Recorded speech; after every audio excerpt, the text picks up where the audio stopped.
आर'नाइ हटेल बे सिगाङावबो दंखायोमोन नाथाय दायो आपडेट बानायबाय माखासे बेयाव मा बर'नि जानायखौ मोननाय जागोन आरो बेखौ मा थांखि लानानै नोंथाङा खुलिजेननायमोन? ओरैनोथ' बेखौ आङो आसाम ट्रेडिसनेल फुड हिसाबैसो खुलिखादों थिगानो आसामनि नामाव आसामनि ट्रेडिसनेल खिन्थु जोंनि बर' ट्रेडिसनेलानो सोलियो बांसिनानो जेरैहाय जों दा अनला साम' ओंख्रि सबायजों थास' बिसुं बिदिनो बायदिसिना सिजोन हिसाबै जा माने जोंनि बर' हाग्रा बंग्रानिफ्राय खुन्थुमलाबायनाय मैगं थाइगं बेफोरखौबो फ्राय मोनजोबानो दिंखिया सिंखिया बाखि ओरैनो दस्रा दालि दुलाबोथ' थाखायो हटेल हिसाबै बांसिना माने जोंनि बर'नि जानाय माबा मुवाफोरखौ बांसिन मोनो आरोखि जेरै ना बेदरैब्लाबो गासैबो माने बेफोरखौ मोनो आरो जोंनाव बेयाव दा लकेसनखौ खनसे मोजाङै बुंनो हागोन? लकेसना ओरैनो जिल्ला हिसाबै बिश्वनाथ जिल्ला ओमफ्राय जों बिश्वनाथ जिल्ला गहपुरनिफ्राय फैनानै नै राजगड़ सारियालि बुङो बिखेखकै हलंगि एयारपर्ट बेयाव गोग्लैयो लकेसन ओमफ्राय नै जोंनि बे फरायसा आफादनि मावखुलिनि मोखाङावनो दं आरो हटेल आर'नाइ होनना बुङो। मोनसे खावलायनाय जेनेबा गहपुराव आर'नाइ हटेल हिसाबै एबा बर'नि मुं हिसाबै नोंथांखौनो जोङो खोनानो मोन्दों खुलिनाय बेयाव माबोरै मा साननानै नोंथाङा बे बर'नि मुंजों खुलिजेननाय? ओरैनो आं सासे सादारन आबादारिसोमोन ओमफ्राय बिदिनो मा मावबाय थानो आरो आबादखौलाय बेसे मावबाय थानो बिदि साननानै उनाव हटेलफोरखौनो खुलिलाबायनोसै होननानै बेयाव रायजोफोरनि अननाय मोननानै दिनै बिसिनि आपग्रेड जानाय जादों आरो बयबो फैयो जाफैयो मोजांखौनो बुंलाङो गाज्रिथ' जेबो बुंलाङा आरो बे आरो बेखौ साननानै मोनजागोन ना मोनजाया नोंथांनि? ओरैनोथ' मिरामिस हिसाबैथ' जोंनि हटेलाव सोलिया थेवब्लाबो सोरबा मालाबा ना बेदर जानो बायोब्ला बिदिनो मिरामिस हिसाबै होनाय जायो खिन्थु पियर मिरामिस नङा आरो माने एखे भेज हटेलानो नंखाया बे नन भेज हटेलखासो बियो बिदि आरो गोबां जोंनि राजक'राव दङ बा खाथि खालायाव दङ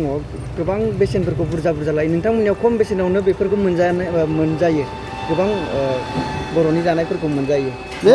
गावनि सायावसो जों दा जाखिनि लादों बेजोंनो जथेस्थ' थोनाय मोनो आरो ना बेनिख्रुइथ' जों लुबैया आरो बेजोंनो जों सोलिनो हादों बेनो आरो दा गावबा गाव माबायदि लायो बेखौ आं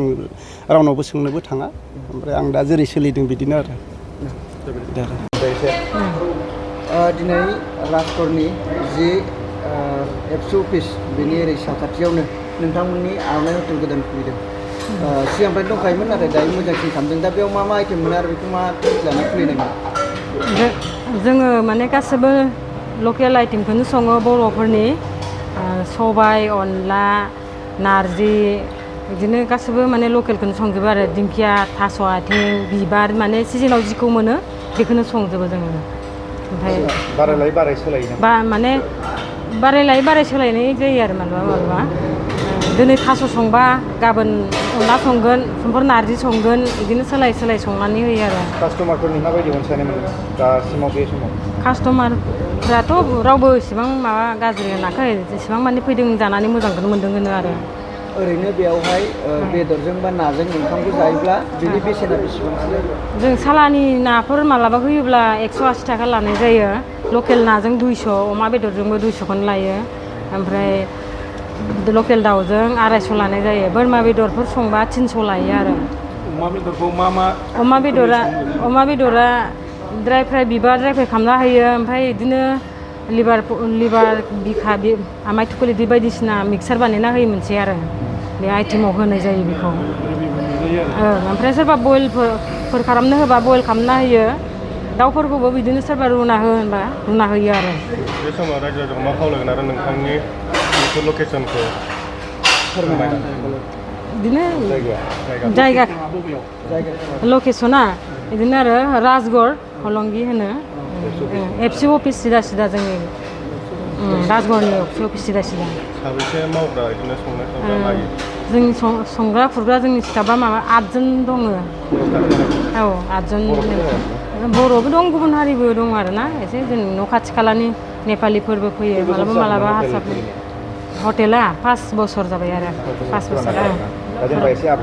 एसे आपडेट बानायनो नागिरदों आरो एसे फोसावना होनो सानदों जोङोथ' ओरैनो 30 जनसोआ जोंनि केपासिटि आरोना ओमफ्राय माने अर्डारबो लाखियो जोङो बिदिनो सोरबा बिदिनो 100 जन 150 जन 200 जन बेफोरबायदि अर्डार होयोना बेफोरखौ लाखिनानै दोनो आरो टाइमा जों 7:30फोराव खुलियो आरोना ओमफ्राय मोनायाव जेनेबा 9टा 10टा बिदि जायो सोरबा लामा गोजाननिफ्राय फैनाय उसुबिदा गोग्लैबा फन हरनानै नेनो खोन्थाब्ला जों नेना होयो आरो नेना होयो नोंथांमोनखौ फोनांजाब खालामनो थाखाय गोजाननिफ्राय फैनाया फोनांजाब खालामनो थाखाय नोंथांमोननि जानबुं नम्बरखौ बुंनानै होदों जानबुं नम्बरालाय साइनबर्डआव होनाय दङमोन थानाय दंखाय होमबाबो मोननै खिथानोसै आरोना मोनसे 9957